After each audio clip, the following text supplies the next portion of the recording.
Hey guys, welcome to the channel.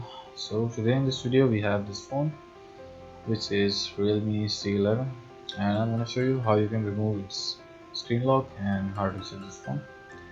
So first of all you have to boot in recovery mode. You can boot its recovery mode by holding volume down and the power button together. Keep holding both of the keys.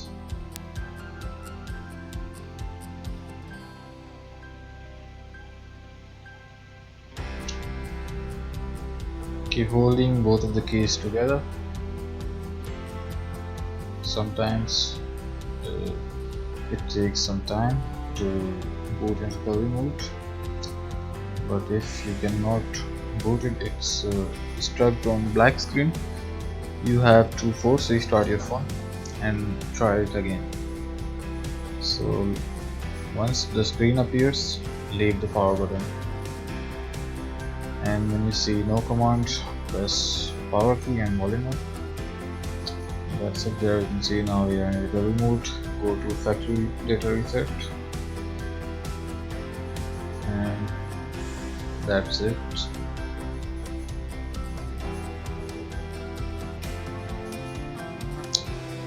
So guys, all done. That's all in this video. Make sure to sub the channel and leave a thumbs up. Bye for now.